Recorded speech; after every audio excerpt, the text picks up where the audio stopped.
I'm Dr. Stella. I'm Dr. Stella Nemuseso. I'm located in the state of Florida. I'm your host today. And today we are going to talk about a naturally renewed mind. So I wanted to hear from those of you who are regular attendees to this platform every week. I know Annette is here every single week. I see her and other people as well. Is there anyone here who'd like to share their experience or how the information which has been shared has helped them improve their well-being? If there's one, please feel free to do so.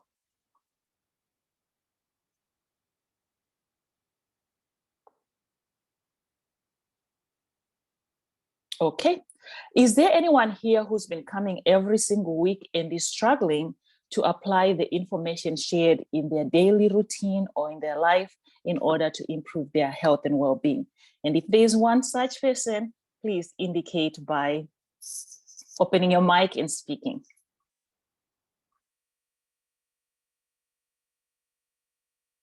You're all quiet. Anyone has a question, comment, observation? Okay, silence is golden. So if at some point you feel like sharing something, please feel free. I am very passionate about health, mental health, spiritual health, physical health, emotional health, and well-being in general, because I've seen a lot of distress over the years. So today's topic is going to be very, very simple. I'm going to make reference to a program which is well known by most of you, known as the New Start, right? I love the word of God when Paul says that every day I'm a new creation. And when David said, create a new heart and renew the right spirit within me, oh Lord. And I want to also share with those who are listening to the sound of my voice or who listen to the sound of my voice that I am very much convicted of Genesis 1, verse 29, okay? And I am very much convicted of the natural remedies which are found in the book of Genesis, right? So Genesis 1:29, for those of you who might want to refresh their minds on this, Genesis 1:29, the word of God says, these plants and these herbs are for your healing, and to you it shall be meat. I just paraphrased. So some of you might not have paid attention to this verse, and some of you have done so, but I am here to tell you from all angles that indeed the plants and the herbs are for our healing.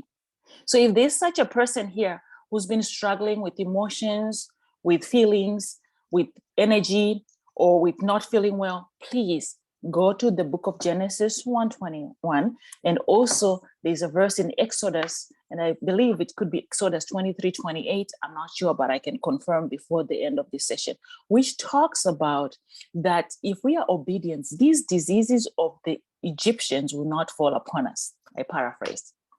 So I'm a Seventh-day Adventist, a Christian, which means I believe in the Seventh-day Adventist message. And the Seventh-day Adventist Church has a health message. It is a health message which really improves the well-being of people. And I use this message every day, every single day with my clients, except weekends because I'm home. And I find that most of them have improved their message, right? So the title is Naturally Renewed Mind. A naturally renewed mind is a mind that has a state of thinking that is refreshed, free from negative, harmful preconceptions. It's a mindset that allows for growth and learning, positivity. And this type of thinking can be achieved through practice like mindfulness, self-reflection, and positive affirmation. That's what we hear every day. But I'm here to tell you that when we trust in God and believe in all of God's mental, physical, emotional, spiritual, and moral laws, we will experience balance and our minds will be renewed. And I've shared in this space before. You all know energies, right? What are some of the energies which we know which exist in the universe or in the world or in our homes or outside or anywhere? Can anyone share with me the energies they know from physics, from reading, from just understanding what energies do we have in the world. Energy. Do you mean like kinetic energy? Yes, kinetic energy is one. Thank you. Tell me all of them. Potential energy. Potential energy is two. I'm writing. Three.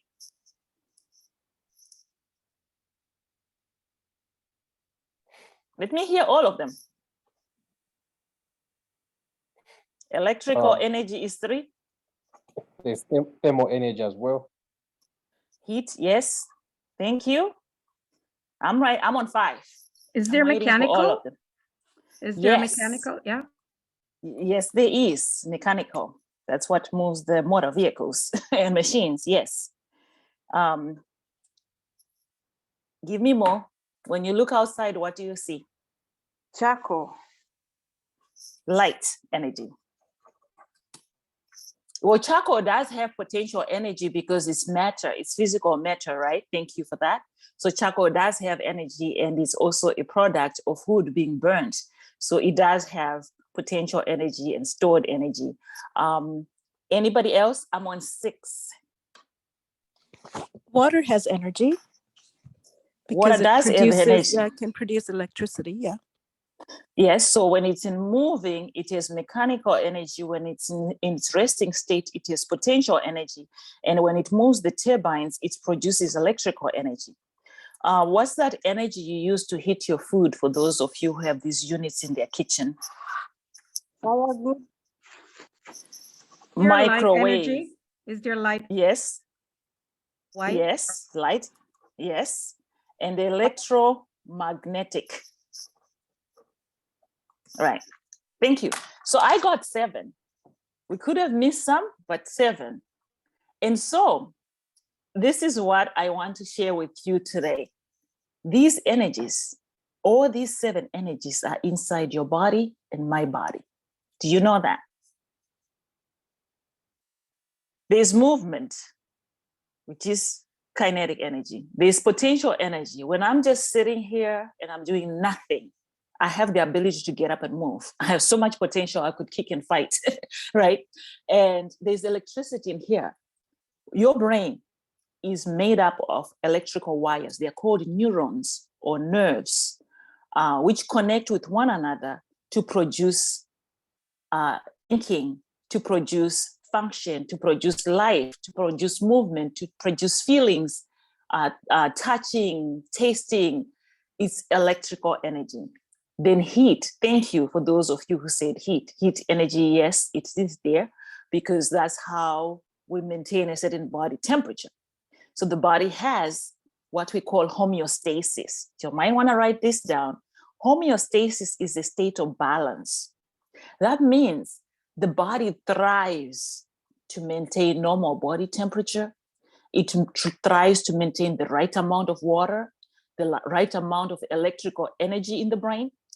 Because some of you know that when the nerves in the brain are firing hard, you can get seizures, right?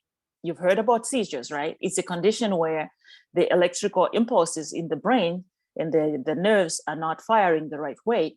You can have seizures. Some of you are familiar of diseases like dementia, when a person no longer can remember things. You're also familiar with Parkinson's, which is a disease where you are no longer able to move right? So I want you to just close your eyes and realize that in you, you have 7 energies, even more, because sometimes it's a combination of these energies working. So when God created the universe, Genesis 1, verse 1 says, in the beginning, God created. So I want you to just bear in mind that the God of the universe who created these energies has laws which are mental, physical, emotional, spiritual, and moral laws. And so these laws is what governs life in the universe. So, and I heard somebody say charcoal, and I heard somebody say water. Yes, you're very right. If you look in the book of Genesis, from Genesis 1 to chapter 1 to, I think it ends with chapter 31, I'm not sure, you will see that these energies were part of the creative power of God. So inside us, these energies are there. You know what blows my mind? What blows my mind is that even when we know what a person has suffered from after they're dead, they do what they call an autopsy or post-mortem. When I was younger, I did anatomy and physiology when I was in my 20s, and I touched those cadavers and I looked at those arteries and I began to understand that, okay, so after a person has died, science has it that we want to see what causes the person's death. And basically, they are doing studies to find out more about the diseases so they can better understand what has gone wrong. But by that time, things would have gone wrong already. So that's why I'm passionate. So today, I'm sharing with you this message, the New Start. You can get this information on newstart.com. I'm not selling anything and I'm not endorsing anything, but I'm letting you know that as Adventists, we have several health messages, and this is one of them, New Start. Can anyone tell me what New Start stands for? Nutrition, exercise, water, S is Sunshine. sunshine. Yes.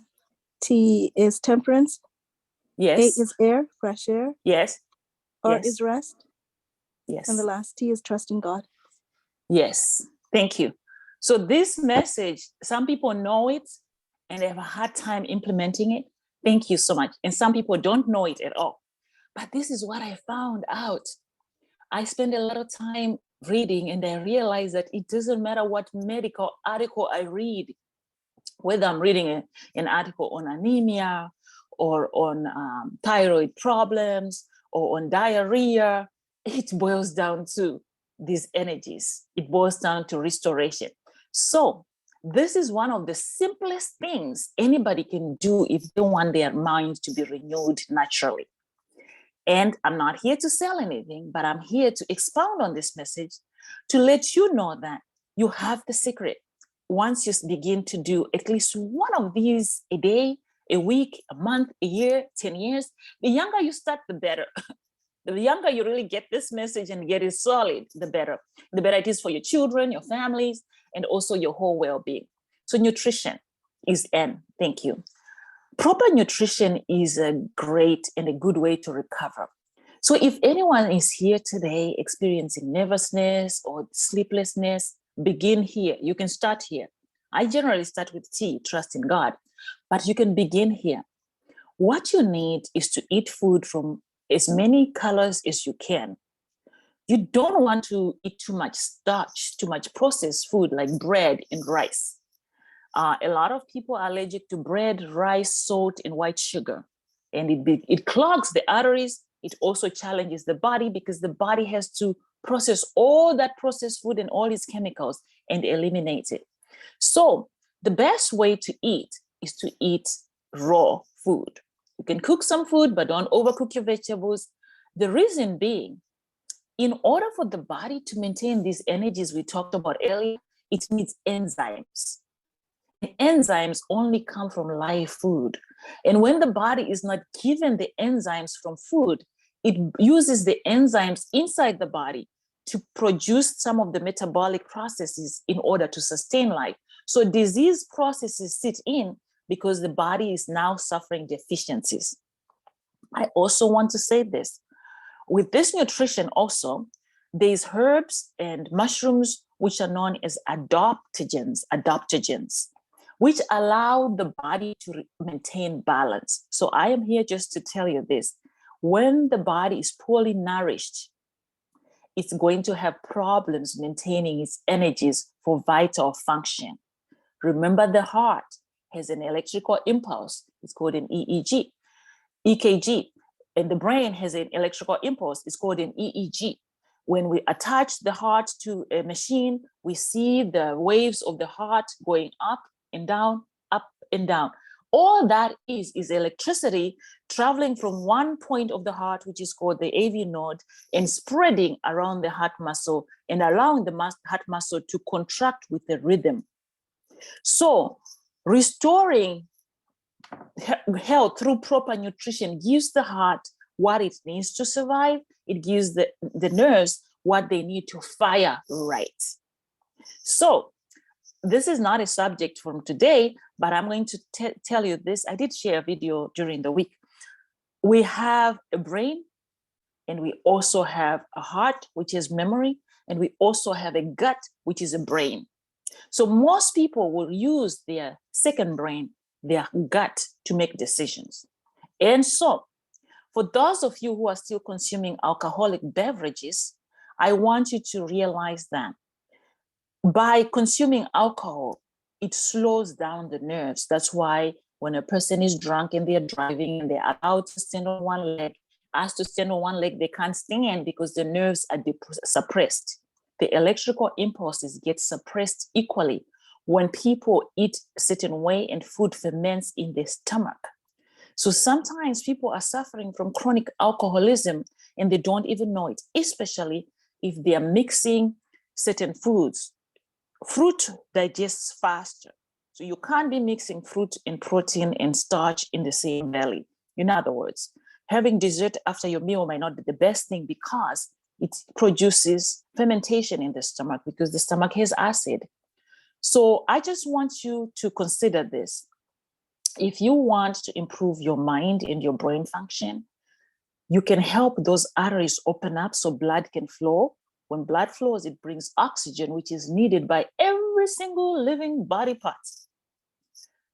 Eating vegetables, eating plant-based meals, eating naturally occurring foods will help clean up those arteries because fiber is your friend. So fiber eliminates the extra fat, which clogs the arteries. I'm moving fast. Then the next one is E. Action is the law of life. When God created Adam and Eve, he put them in the garden so they would till the land. For those of you who are not moving at least 30 minutes a day, 5 days a week, the arteries are getting clogged slowly and slowly and slowly. Memory becomes impaired, energy becomes drained, the vitality of life is lost, the brightness and the joy of life is affected because exercise, movement is life. First thing in the morning, get up and move. Whether you dance, you jump rope, you run, you jog, you lift weights, you ride a bike, the body doesn't know the difference. The body only knows that when we move.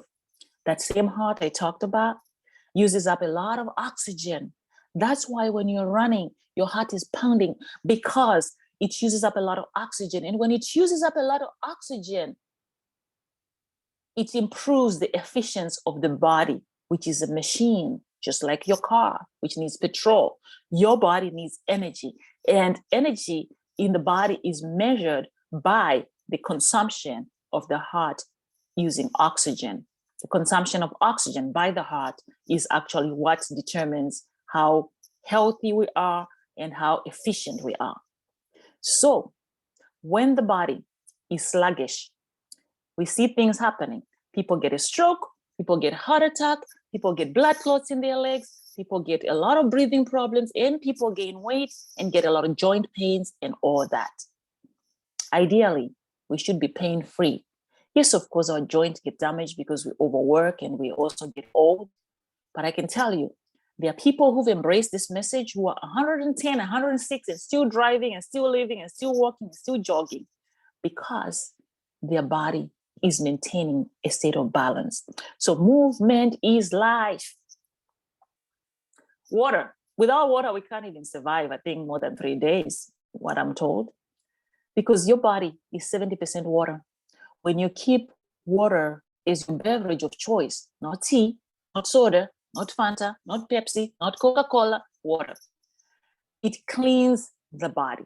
Water cleanses, water heals. And water also allows the cells to stay hydrated because when people don't drink water, the body needs water anyhow. So the body is going to get the water from the bones, from the brain, from the muscles. So some of the fatigue and the tiredness we experience is because we don't have enough water going in. The body needs water to function. So it's recommended you take half your body weight in ounces of water a day, unless if you have kidney problems. And I forgot to tell you, exercise is 30 minutes a day, 5 days a week. Water, half your body weight. If there are people here who are still consuming sugary drinks and other beverages, just be reminded that these are contributors of clogging arteries. And when arteries are clogged, disease process is sitting because oxygen is no longer going to the tissue where it's needed for life. So we die slowly. And you find that the skin is dehydrated, it's lethargic, it looks like leather or pleather. The joints are worn up, they're screeching, people get pounding headaches every day, they can't sleep, they can't solve problems, they get overwhelmed. God never promised us a life without problems. He actually told us that in the last days, you're going to hear rumors of wars, earthquakes, pestilences. You're going to see these things. And when you see these things, do not be dismayed, but look up, for your redemption draweth nigh. So in order for us to really function efficiently, we have to have water. Water also, not just on your body, you can use water in the form of heat and ice for hydrotherapy, as well as for heat compress and cold compress. It helps heal. Water is a healer. I want to talk about sunshine. Most people don't get enough sun. Recommended 30 minutes a day, between 10 and noon. That's what I've heard.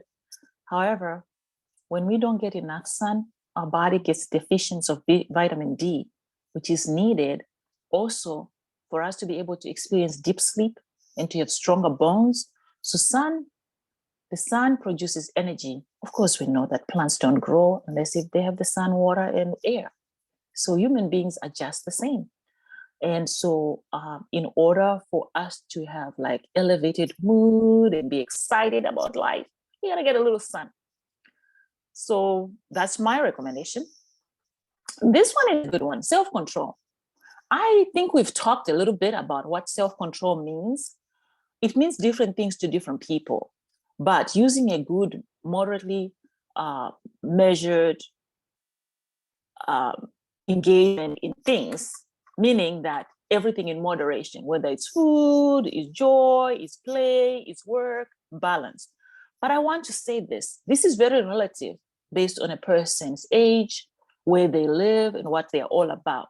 However, if you find yourself that something is draining, is taking away your energy or giving you a headache, perhaps you need to consider making some adjustments, okay? So for instance, if you work very hard during the day and at the end of the day you have a headache, perhaps during the day you need to take a minute and look outside and walk outside for 2 minutes and stretch and get some air and come back in.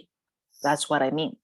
It's not always things just like food and, drugs and alcohol, which is an issue here. It's also strain on the eyes, strain on the back when you're lifting a lot. So self-control means you identify those areas where you're excessively subjecting your body to stress, either through things you put in or things you do or things you think about. Worry. Sometimes people are just so focused on worry that everything is always going on wrong. So you have to identify what this means to you. To me, it means a lot of things. It also means that I don't dwell on negative news all the time. I don't even watch news because I can't change it. But anytime our body is exposed to something, inside our body, there are chemicals, and I've shared this before in this very room. There are chemicals which are released right away in large amounts, right? And so sometimes when we don't practice self-control, we have excessive secretion of certain chemicals. Some of these chemicals are hormones of stress, like cortisol, adrenaline, which raises makes blood pressure go high, which makes our body enter into a fatigue and burnout. So that's where this self-control comes in. It's directly connected to, well, so is everything else, to two systems in our bodies. In our bodies, we have these two systems which work hand in hand with the brain and the spinal cord. And they are called the autonomic nervous system, which is the sympathetic nervous system, and the parasympathetic nervous system.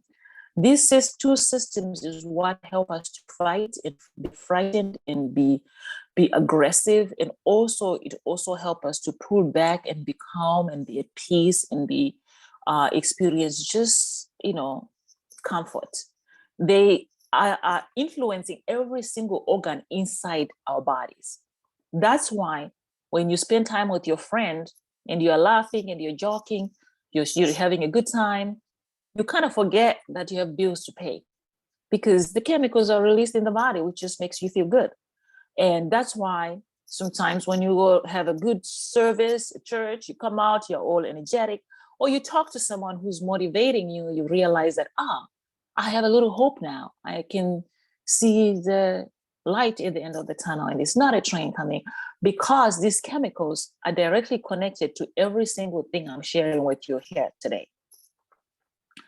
So air is very, very important. We saw this during the COVID pandemic because people died because they couldn't breathe. Even people were healthy because this virus attacked their lungs and the lungs couldn't process the air. However, when the body gets fresh air, the cells get more air. And also, I'm going to also let you know this is a fact. When we breathe in, the bottom of our lungs don't always empty out completely, right? It's called residual volume, which is a volume maybe about 500 mils of air, something like that, out of maybe 2,500, 2,500 liters, 2,500 milliliters, something like that. It's just an example. So depending on somebody's lung capacity. So it rests. I breathe in.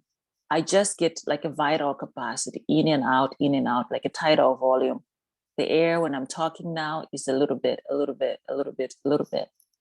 But when I go out there and I take a deep breath out in the open air, it allows my lungs to empty out the stale air, which is at the bottom of these lungs. And that in turn allows the body to get rid of toxins. So not only are these air sacs or airbags necessary to bring in air, that's one way we release and secrete toxins from the body. There's only about 4 ways we secrete toxins: through urine, through feces, through the lungs, and through the skin when we sweat. So deep breathing is very important. So if anything, you can take away from this that every hour, just do like 3 deep breaths in and out. And when you get an opportunity to go outside, take a deep breath. That will really improve the mood, clean all those clogged arteries out, and help also to keep us alive. It helps to minimize the sluggishness which is associated with life today. So I've talked enough of that. Clean air. Rest is a requirement. It's really a requirement. It is said that early to bed and early to rise is the secret. Going to bed before 10 is one of the secrets. I am telling you, I have come across more and more people now who are in their 80s, 87, 89, 90, no diseases. And I keep asking the same question: what's your secret? Why go to bed at 7? Well, we can't afford to go to bed at 7, but we can afford to go to bed at 10. So for those of you who are not sleeping 7 to 8 hours, try your best. There is sleep aids which can help. Some of those teas I talked about with your adaptogens can help. Stretching before bed, counting to 100, writing down the list of the things you need to do tomorrow and putting it in a notebook before you sleep. It tells the brain you've done your best for the day. Listen, if we all could just remember that we are not the first people to have lived in this world. Some people have come and left. And where they left off, somebody will always take off from there. So that's one way of looking at it. Don't stress yourself about things you can't do. What you can do, do it right. So if you can sleep, sleep hard. And because this is important. So it's not just rest associated with sleep, it's the weekly cycle rest, which the Sabbath rest definitely is an added opportunity to rest. It's also rest from electronic gadgets, rest from conversations, rest from negativity, rest from eating a certain way all the time, which comes with prayer and fasting. So rest really restores. So think about it. External rest, internal rest, okay? If, for instance, a person is constantly eating 3 meals a day, their system is tired. If a person is constantly chewing gum all day, that system is tired. So it might mean resting from some of those things we like to do a lot, right? Watching TV strains the eyes and all that. And then so to me, I reverse these principles. I start with the T. You have to trust. This particular T is trusting in divine power, trusting in God. But I can tell you this, trust doesn't always only work. It works with other things as well. They've done studies where they've given people a sugar pill and they got well because they trusted that it was a drug. So when you don't believe something is going to help you, it's not going to help you. Chances are it's not going to help you. So if you talk about that charcoal, somebody say charcoal, if you have a toothache and you put the charcoal on a cloth and you bite it, it takes away the infection. But if you don't believe it, like, I don't think this will work for me, oh, don't do it because it's not going to work. Because there is an element of trust which allows the process to begin. If I trust you, I believe you can help me, and I pick up the phone and call you. You will hear it from the sound of my voice. I can't say, hey, Becky, I don't know. I thought maybe I could call you. I wasn't sure, Becky, if you could help me. You already know that I really don't think you can help. But if I say, Becky, I know I can depend on you on this. I'm so glad you picked up the phone. I need your help. You will think of ways to help me.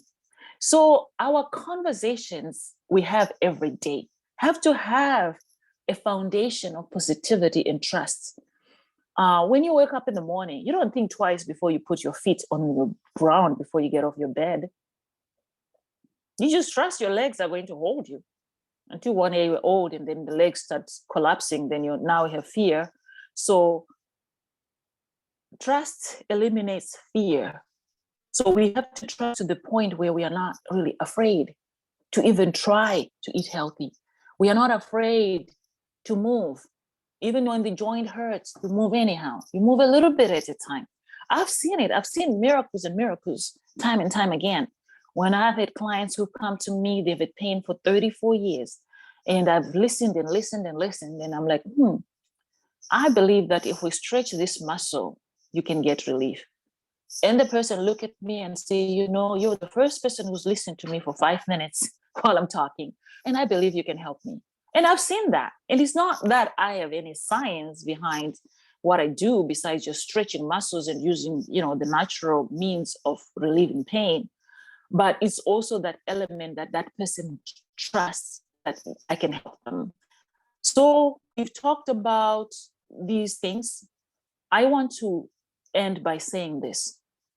In analyzing the obstacles which stand in the way of getting good results, in analyzing the obstacles which stand in the way of getting a renewed mind, I have realized that there are certain steps which might help, right? So the first thing I urge everyone to do is to overcome appetite.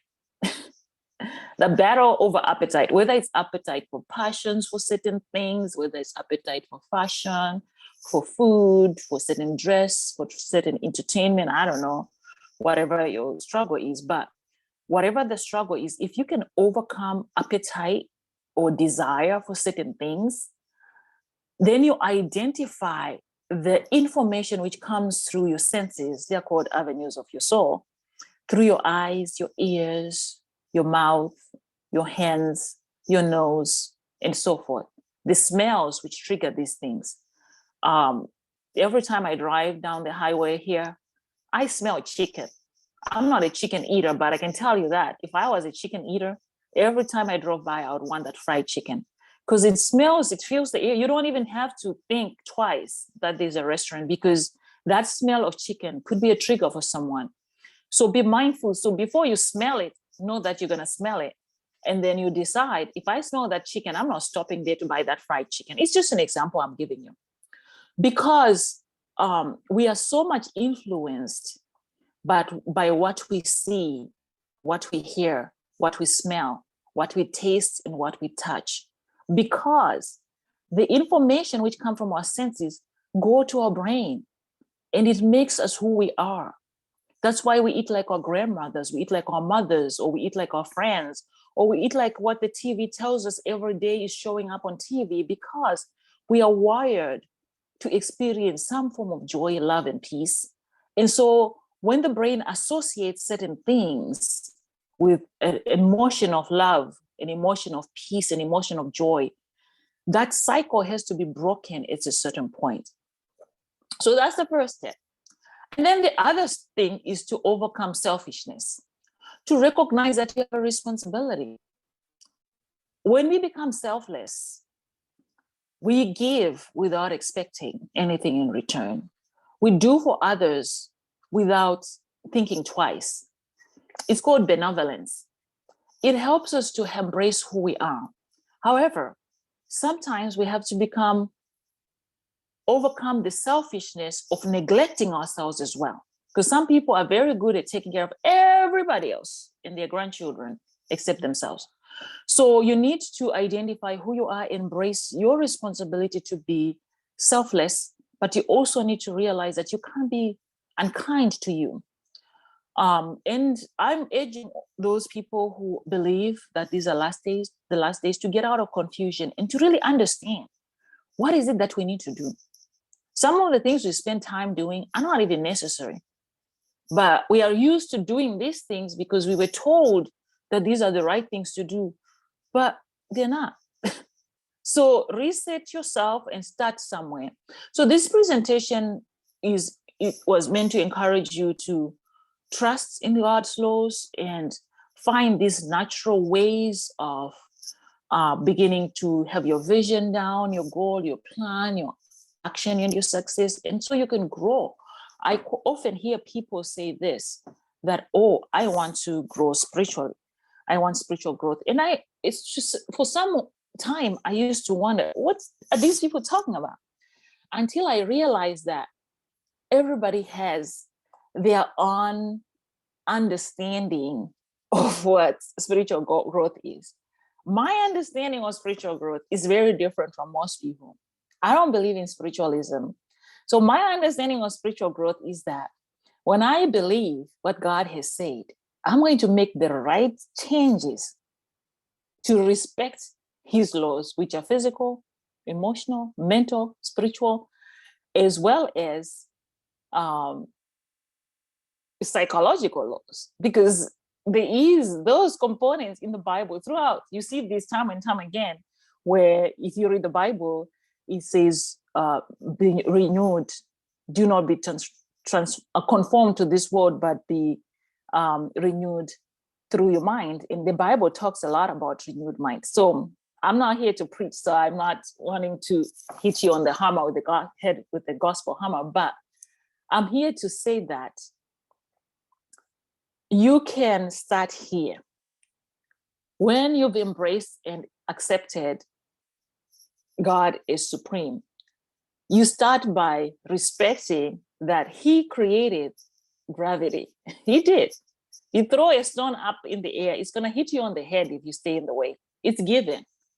So it goes without saying that if we don't take care of this body, the brain itself gets affected. So let's begin the journey by unclogging these arteries one at a time, one day at a time, by saying, today I will do nutrition, next week I'll do the sunshine, next week, until you get all these 8 natural laws down pat. These are more than medicine in a bottle. That's all I can say. Medicine is needed. So I'm here to answer your questions. I see there is a question there.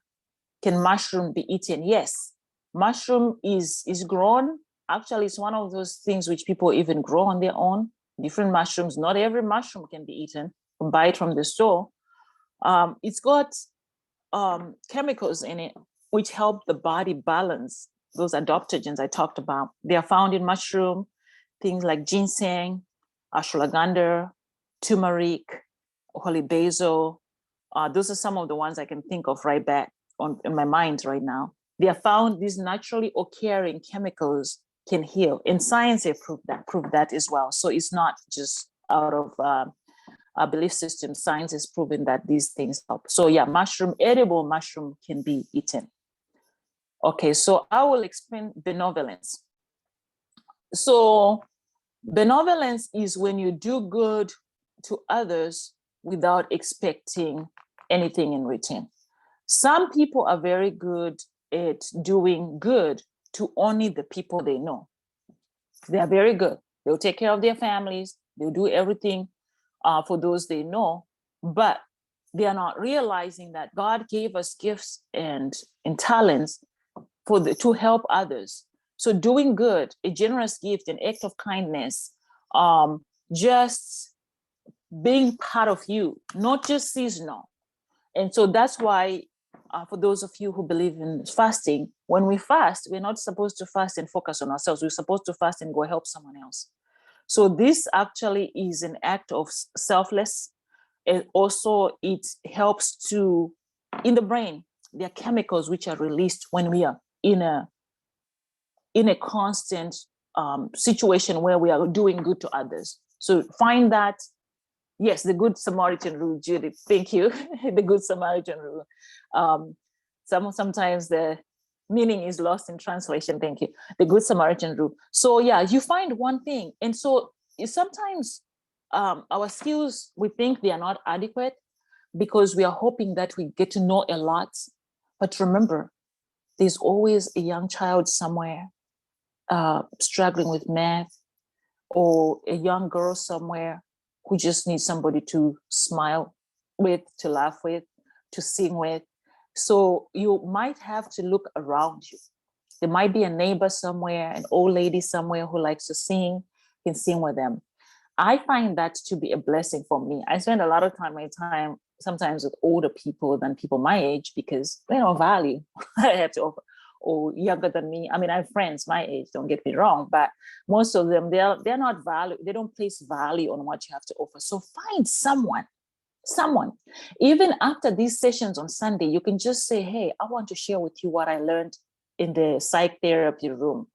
You'll realize that person is going to look forward to hearing from you. You make their day, because when the internet came around in the 1980s, wherever it showed up, I know it was in the 80s when I learned about it, it brought a lot of information to people, right? And access. So you will find out that we have access to all this information, but most people don't even know what it is. I found out that so quickly when I talk about, like I say, the New Start, and people will say, what is that? It's all over the internet. Just Google New Start, but it's not the only thing there. So our attention is focused on one thing while something else is going on. So you'll find out that what you know, the other person doesn't even know or has never heard of it. So if you get in a habit of just sharing with someone what you know, you will realize that your memory gets better, your mood is better, your thinking is different, and your focus is different. So you can shift from your pain to your purpose. I wrote this book. I hope you all get a copy of it soon. Where, you can't always be focusing on what is going on wrong, because there's always going to be something going on wrong. So you shift and say, okay, this is what I'm doing. I'm using my Sundays for this, and I'm going to apply what I've learned. And I'm also going to help somebody better understand this. My goal and purpose in life is to help each and every person understand the everlasting gospel. And I believe that these natural remedies bring us to a place where we can say, oh, so God already has this remedy out there. Yes, he has. Drugs came from naturally occurring substances initially, until they came up with chemists and pharmacists, and it became business for someone else. So now they don't use the barks of trees and stuff like that. But initially, they all came from rocks, leaves, stems, and roots a long time ago. Now they're synthetic, they're made in the labs. I don't have anything against drugs. I don't take any. At 54, I don't take any one of them. But I'm not saying they can't be taken, but I'm letting you know that sometimes we put more trust in the pill bottle before we put trust in the 8 natural laws of health, or 8 natural remedies, whatever you want to call them. So I'm going to park here and take your questions, and we end this section on time.